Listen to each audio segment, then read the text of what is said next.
Break के बाद एक बार फिर स्वागत है मित्रों। आज जो चर्चा हो रही है वो हो रही है शरीर पर होने वाले सफ़ेद दाग यानी विटिलिगो पर, और एक्सपर्ट हमारे साथ मौजूद हैं शहर के वरिष्ठतम स्किन स्पेशलिस्ट चर्म रोग विशेषज्ञ डॉक्टर पुंची साहब। मित्रों, कल्पना कीजिए कि अगर किसी व्यक्ति के शरीर पर चाहे एक दाग हो या पूरा हाथ या पैर या शरीर सफ़ेद हो गया हो, तो कौन उससे शादी करेगा? उसे नौकरी रोजगार पर कौन रखेगा? हो सकता है दैनंदिन व्यवहार भी टाला जाए, और तब जबकि उस व्यक्ति की इसमें कोई गलती नहीं हो। सर, विषय को आगे बढ़ाते हैं। तो जहां हमने देखा कि बीमारी अपने साथ में कोई बहुत ज़्यादा सिर्फ जो चट्टे उनको छोड़ दिया जाए तो कोई बहुत ज़्यादा खराबी अपने साथ में रखती है, तो आप इससे संबंधित कॉम्प्लिकेशंस क्या मानते हैं? डॉक्टर अग्रवाल, मैं आपको ये बताना चाहूँगा जनता को कि जो ये डिजीज़ है मोस्टली सोशल डिजीज़ और एक कॉस्मेटिक डिसऑर्डर, और ये कोई फिज़िकल उसमें कोई ऐसी कॉम्प्लिकेशन नहीं है। मगर जैसे डिजीज़ हैं, जैसे थायराइड डिजीज़ है, डायबिटीज़ है, और भी बहुत से सिस्टमिक डिजीज़ हैं, एनीमियाज़ हैं, प्रोटीन डेफिशिएंसी है। अगर ये चीज़ें हमने उनको करेक्शन में लाए तो विटिलिगो कोई ऐसी बड़ी घातक या ऐसा बड़ी सिर्फ उसमें जो सोशल प्रॉब्लम्स हैं, साइकोलॉजिकल प्रॉब्लम्स हैं, इमोशनल प्रॉब्लम्स हैं, स्ट्रेस है, और कभी कभी मैरिज काउंसलिंग, मैरिज के प्रॉब्लम्स आते हैं लड़कियों को, बच्चियों को, और कभी कभी नौकरी सर्विस में भी ऐसा देखा गया है कि अगर किसी को विटिलिगो है तो उसी से वो प्रॉपर निगाह से उन्हें नहीं देखा जाता। पर ये चीज़ जो है हमें नहीं भूलना चाहिए कि आज उस चीज़ का निवारण हो गया है, और ऐसे बहुत सी नए नए ट्रीटमेंट्स निकल गई हैं जिससे ये डिज़ीज़ का क्योर हो सकता है। और ये भी देखा गया है कि जो डिजीज़ का कॉम्प्लिकेशन थे या जो परसेंटेज ऑफ डिजीज़ था अलग अलग कंट्रीज़ में, अगर आप देखेंगे अमेरिका में भी है 1%, जापान में भी है 1.4%, और आप रशिया में जाएंगे तो 0.14% है, इजिप्ट में जो है 2% है। और सिर्फ ये देखा गया है लोकल स्टेटिक्स में from various corners, Delhi, Madras, जो भी दिल, बॉम्बे, वेरियस सेंटर्स, और अमरावती मैंने किस ज़माने में स्कूल हेल्थ सर्वे किया था, और 10,000 स्टूडेंट्स मैंने पूरे म्यूनसिपल कॉर्पोरेशन अमरावती के उस ज़माने में किए थे। और उसी में भी ये देखा गया था कि उसी समय जो 40 साल 30 साल पहले की बात है, तो हमने काफ़ी मात्रा में ये विटिलिगो वाइट पैचेस देखे थे केसेस। तो उसका जो ज़्यादा से ज़्यादा जो वर्ल्ड में उल्लेख है वो इंडिया में आज भी 3 to 4% है। It means the maximum cases of vitiligo are still in India. तो अब ये देखने के बाद में ऐसा लगता है, जो हमारा एक्सपीरियंस है फॉर 40 ईयर्स और 50 ईयर्स, तो आज ये डिज़ीज़ की मात्रा परसेंटेज बहुत कम हो गई है, और इस डिज़ीज़ से कोई डरने की बात नहीं है।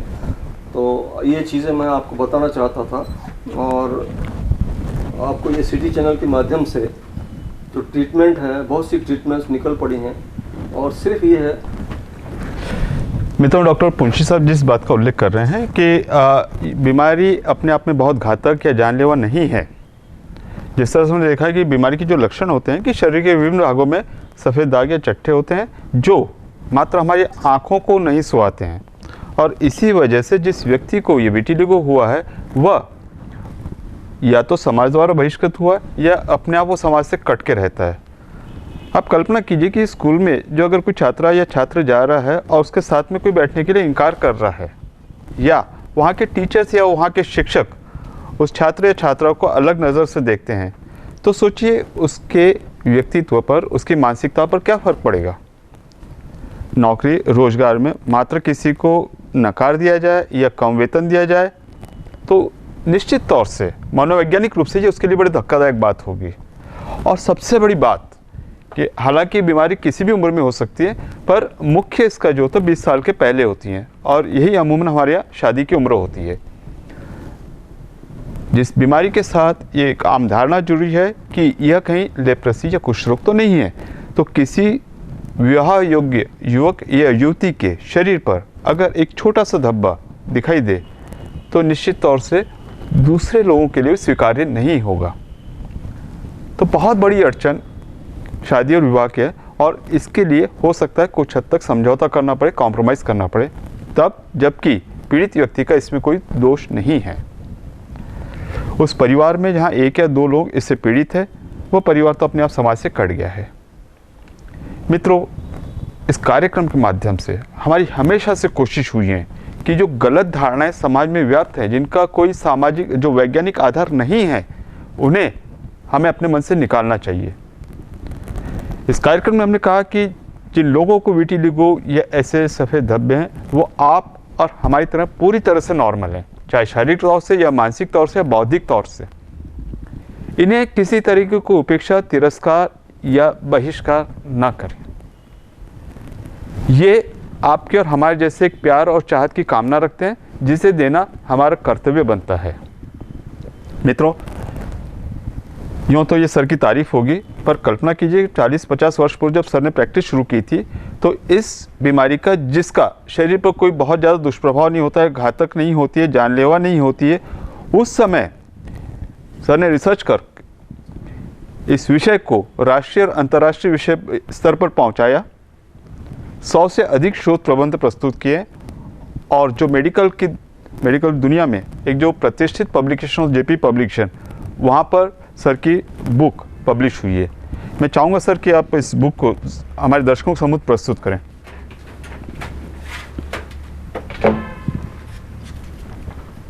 ये डॉक्टर अग्रवाल आप दिखा दीजिए भैया।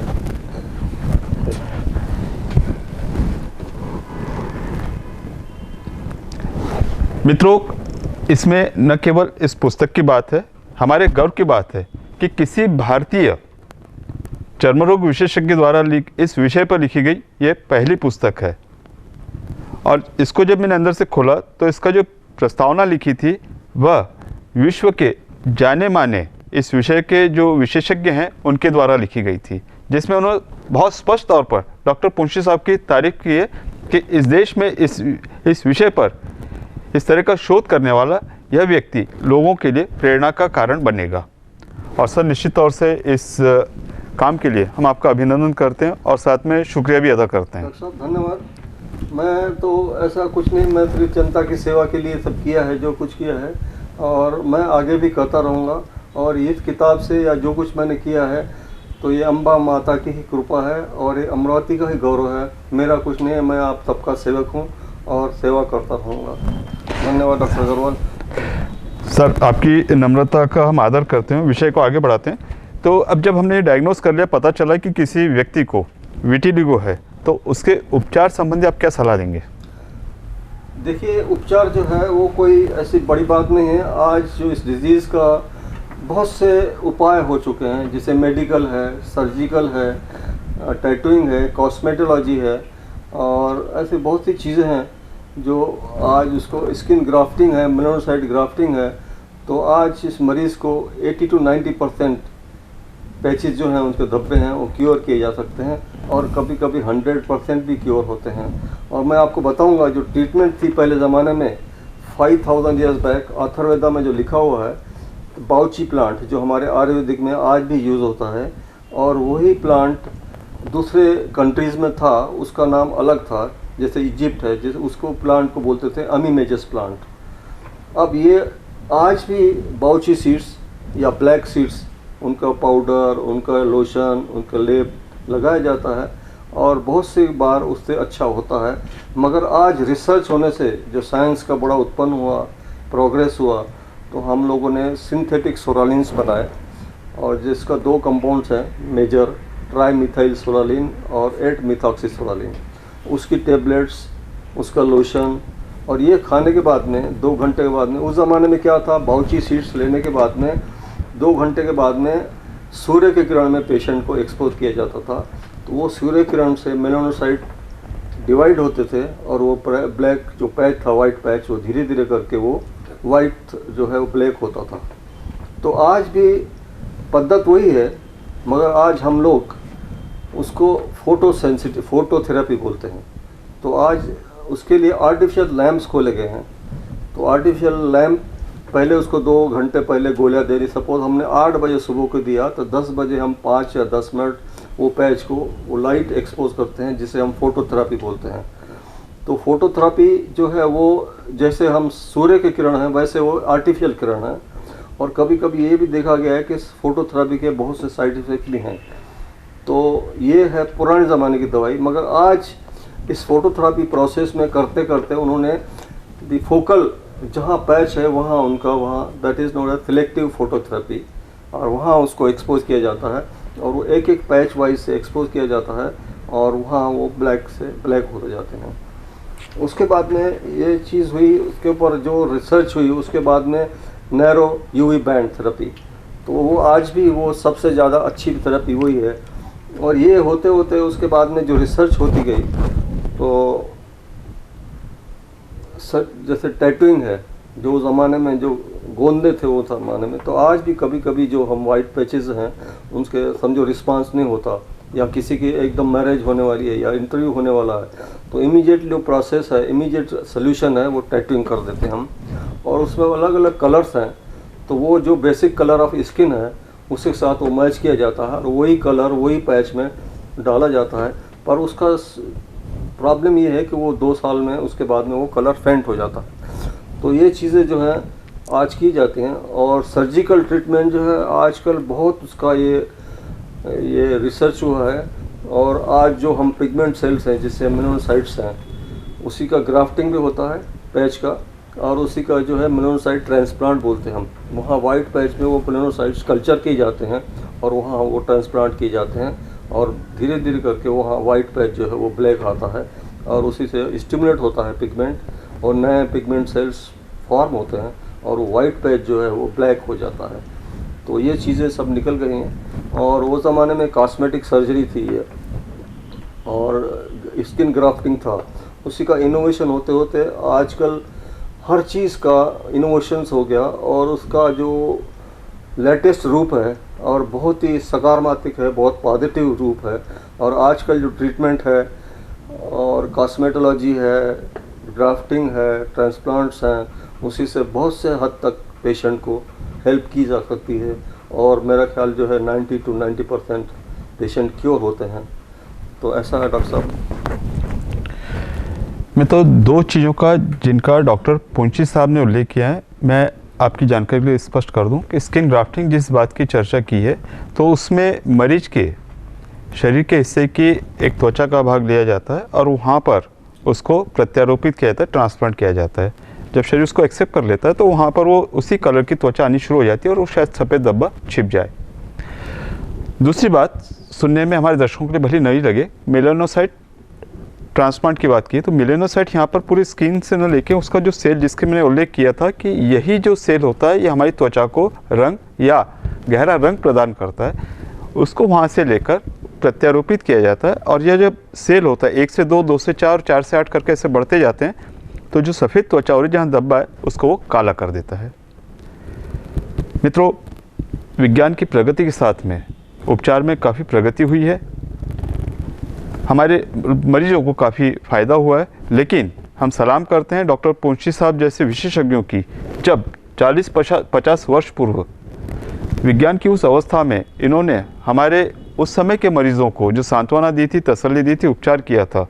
सर, हम निश्चित तौर से आपके आभारी हैं और आपको जैसे मैंने कहा सलाम करते हैं। धन्यवाद डॉक्टर साहब, धन्यवाद डॉक्टर अग्रवाल का, धन्यवाद सिटी चैनल का, धन्यवाद आप लोगों ने मुझे यहाँ मौका दिया। सर, अब हम कार्यक्रम के अंतिम दौर में हैं। बहुत अच्छी चर्चा के बाद आप हमारे दर्शकों को क्या मैसेज देना चाहेंगे? मैं दर्शकों ये बोला चाहूँगा जनता को कि ये बीमारी जो है कोई ऐसी घबराने की बात नहीं है। आजकल जो है इसे ज़्यादा ट्रीटमेंट के इनोवेशंस हो गए हैं और बहुत हद तक के पेशेंट को हेल्प किया जा सकता है। और दूसरा जो कारण मैं बताऊंगा, जो प्रिवेंशन मेथड है, लाइफ स्टाइल चेंजेस। तो आप जैसे बहुत से सावर थिंग्स हैं, डाइज हैं, जंक फूड्स हैं, टिंड फूड्स हैं, या जो सब्जियों के ऊपर फुहारे लगे जाते हैं, कहीं ना कहीं उसके ऊपर नियंत्रण होना चाहिए। और अथॉरिटीज़ ने देखना चाहिए, जो आप फैक्ट्रीज़ हैं, जो नदियों में पानी जाता है, वहाँ भी उनका अच्छा सा प्रिवेंशन होना चाहिए। और आज हम ये सोचते हैं कि भाई ये नदी का, बड़ी बड़ी नदियों का जो है वो ये हो रहा है साफ सफाई, पर जो हम केमिकल जो फैक्ट्री हमारी वहाँ किनारे पे रिवर बैंक्स में लगी हैं, तो ये मेरा ख्याल से कहीं ना कहीं दूर हट जाएं। और नहीं तो बहुत सी चीज़ें ये हैं, उसको टॉक्सिन्स हैं, उसमें केमिकल्स हैं, कंटैक्ट एलर्जी होती है, टॉक्सिन्स प्रोड्यूस होती हैं, और बहुत सी स्किन डिजीज़ हैं, विटिलिगो है, और भी बहुत सी डिजीज़ हो सकती हैं। तो ये चीज़ें हैं। और मैं ये कहूँगा कि अगर लाइफ स्टाइल चेंज करना है, जैसे साइकोलॉजिकल थेरेपी है, इमोशनल ट्रामा है, हमें बहुत चिंता रहती है, स्ट्रेस रहता है, तो आप मेडिटेशन है, योगा है, और उसके बाद में बहुत सी ऐसी ड्रग्स भी हैं जिसे हम ट्रैंकुलाइजर्स बोलते हैं, तो वो भी आप कभी ना कभी हम यूज़ किए जाते हैं, करना पड़ता है। अगर पेशेंट को बहुत बड़ा स्ट्रेस है, उसमें बहुत शॉक बैठा हुआ है कि मेरा क्या होगा, शादी नौकरी नहीं होगी, तो कहीं ना कहीं डॉक्टर को 2-4 महीने, 1 महीना, 8 दिन ट्रैंकुलाइजर्स भी देने पड़ते हैं, तो उसका माइंड काम करने के लिए। मगर मेरा कहने का मतलब ये है कि अगर आप आज भी खुद को पॉजिटिव आस्था रखेंगे जीवन में और मेडिटेशन ध्यान में बैठेंगे, तो आपको बहुत सी चीज़ें ऑटोमेटिक, कभी कभी है कि विटिलिगो का नेचुरल क्योर भी हमने देखा है कि कहीं विटिलिगो है और 2-4 साल में, 6 महीने के बाद में वो दिखता भी नहीं है। और हमने ये भी देखा कि this is known as fleeting vitiligo, और एक छोटा सा पैच यहाँ है और 6 महीने के बाद में दूसरी जगह आता है और वो गायब हो जाता है। तो ये चीज़ें हमने देखी हैं। तो मेरा ये आपसे निवेदन है कि ये डरने की बात नहीं है, आप थोड़ा लाइफ स्टाइल चेंज करिए, खाने पे ध्यान दीजिए, मेडिसिन्स जैसे ब्रॉड स्पेक्ट्रम एंटीबायोटिक्स हैं, बहुत से पेन किलर्स हैं, ऐसे बहुत सी दवाइयाँ हैं जिससे भी कारण वो हो सकता है, फोटोग्राफी डेवलपर्स हैं, केमिकल्स हैं, कंटेक्ट डर्मेटाइटिस है, कंटेक्ट केमिकल कंटेक्ट्स हैं, तो ये हो सके तो अवॉइड करिए। और थेरेपी, फिजिक्स और फिजिकल एक्सरसाइज, यानी हम इस तरह समझे कि जितना हम प्रकृति से, नेचर से, कुदरत से दूर होते जा रहे हैं, इस तरह की बीमारी का प्रमाण बढ़ते जा रहे हैं और शायद हम बीमारी को निमंत्रित कर रहे हैं। तो हम लोग जो है कुदरत से, नेचर से दूर होना कहीं ना कहीं हमें भारी पड़ रहा है, महंगा पड़ रहा है, तो we have come to back to nature, ऐसा मेरा एक आपको निवेदन है, एक सलाह है। और जहाँ तक डरने की बात है, आप 100% डर निकाल लीजिए। ये डिजीज़ का आज 100%, 90% निवारण है, और इससे कोई शरीर को कोई फिजिकल को खतरा नहीं है। सिर्फ ये कभी कभी धब्बा दिखता है, तो एक कॉस्मेटिक प्रॉब्लम है। तो सोशल जो है, मैरिज काउंसलिंग है, सोशल काउंसलिंग है, ये सब करके आजकल हर पेशेंट को अच्छे रूप से ट्रीट किया जा सकता है और समाज का इसमें भला होगा अगर इस डिज़ीज़ का नज़रिया समाज की तरफ थोड़ा सा पॉजिटिव सोचें। किसी को भी, हर प्राणी में वही आत्मा है, तो हम अगर किसी को पॉजिटिव व्यू से सोचेंगे तो हर एक के एक दूसरे को हेल्प करेंगे, भाईचारा होगा। मेडिसिन ट्रीटमेंट है, मगर समाज ने भी उसका दृष्टिकोण बदलना चाहिए, ऐसा मेरा एक निवेदन है। मित्रों, एक बहुत महत्वपूर्ण बात जो डॉक्टर पुंशी साहब ने हमसे शेयर की, वो इस तरह से है कि बीमारी भले ही अपने आप में घातक या जानलेवा नहीं हो, लेकिन सामाजिक तौर से और मनोवैज्ञानिक तौर से काफ़ी तकलीफदेह होती है। जिस परिवार में किसी सदस्य को हुई, वो परिवार अपने आप में काफ़ी आहत महसूस करता है। कल्पना की, उस व्यक्ति को जिसको ये बीमारी हुई है, उसके मन पर, मस्तिष्क पर क्या गुजर रही होगी। जहाँ तक अगर हम विश्व पोर्टल पर नज़र घुमाएं तो प्रसिद्ध पॉप सिंगर माइकल जैक्सन इस बीमारी से पीड़ित थे। भारतवर्ष की बात करें तो हमारे सदी के महानायक अमिताभ जी बच्चन, इनको ये बीमारी है। और अगर इसकी लिस्ट गिनाएं तो तकरीबन 100 लोग, इसमें बड़े बड़े खिलाड़ी हैं, टीवी एंकर्स हैं, गायक हैं, राजनीतिज्ञ हैं, इन सब का नाम उसमें शुमार होता है। इस बात को आपके सम्मुख प्रस्तुत करने का उद्देश्य मात्र इतना है कि इस तरह की अवस्था, कंडीशन होने के बाद भी जिस तरह का जीवन इन्होंने जिया है, वह न केवल खुद के लिए बल्कि लोगों के लिए प्रेरणास्पद है। और यही हमारी पॉजिटिविटी दर्शाती है कि अगर आप जीवन में सकारात्मक लेकर चलते हैं तो जीवन निश्चित तौर से सकारात्मक है। एक इमोशनल कंपोनेंट की जहाँ बात आती है, तो इससे जो इमोशनल स्ट्रेस होता है कि किसी को अगर दाग और धब्बे हुए हैं तो इमोशनल स्ट्रेस होता है। साथ में दूसरा रूप ये जुड़ा है कि अगर किसी को इमोशनल स्ट्रेस है, तनाव है, तो बीमारी बढ़ने के चांसेस और बढ़ जाते हैं। इसी श्रृंखला के तहत हमने आध्यात्मिकता और मन को हम शांति कैसे दे सकते हैं, उस विषय पर भी चर्चा की, जिसका उल्लेख डॉक्टर पुंशी साहब ने भी किया है। मित्रों, एक चलते चलते आप सभी से एक अपील है कि नेचर से दूर मत जाइए।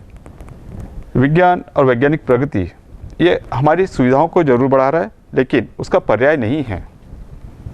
हम शारीरिक श्रम से दूर होते जा रहे हैं, हम अपनी मानसिक शांति खोते जा रहे हैं, और जिन चीज़ों के जितने आदी होते जाते हैं उतने हमारे अंदर बीमारियों का प्रमाण बढ़ते जा रहा है। मित्रों, हमने हमारी तरफ से पूरी कोशिश की कि कार्यक्रम आपके लिए रोचक, दिलचस्प और जानकारी देने वाला हो। लेकिन ये कार्यक्रम आपको कैसा लगा, इसकी सूचना, प्रतिक्रिया और सुझाव स्क्रीन पर दिखाए गए नंबर द्वारा हमें अवश्य अवगत कराएं। मित्रों, इस कार्यक्रम के माध्यम से हम हमारे दर्शकों को हमेशा से शुभकामनाएं देते हैं कि आपका आने वाला कल आज से अधिक मंगलमय और सुखकारक हो। समय की सीमा अपना बंधन डालती है और घड़ी बता रही कि अब विदा का समय हो गया है। अगले हफ्ते एक नए विषय पर एक नए एक्सपर्ट के साथ आपसे फिर भेंट होगी। और डॉक्टर पुंशी सर, जिस तरह से आपने हमारे दर्शकों का इस रोचक विषय पर इतना अच्छी तरीके से मार्गदर्शन किया है, इसके लिए हम हृदय से आपके आभारी हैं। धन्यवाद। मैं जनता का धन्यवाद करता हूं जिन्होंने मेरा 2 शब्द सुने, और मैं डॉक्टर अग्रवाल और किटी चैनल का शुक्रिया करता हूं, दिल जान से शुक्रिया करता हूं, जिन्होंने मुझे यहाँ बुलाया, मुझे संधि दी, मुझे मौका दिया कि मैं आप जनता से कुछ अपने व्यूज़ रख पाऊँ। और मेरा तो ऐसा कहना है कि you come back to nature और अपना सकारात्मक रूप ये करिए, और ये डिजीज़ से कुछ घबराने की बात नहीं। धन्यवाद।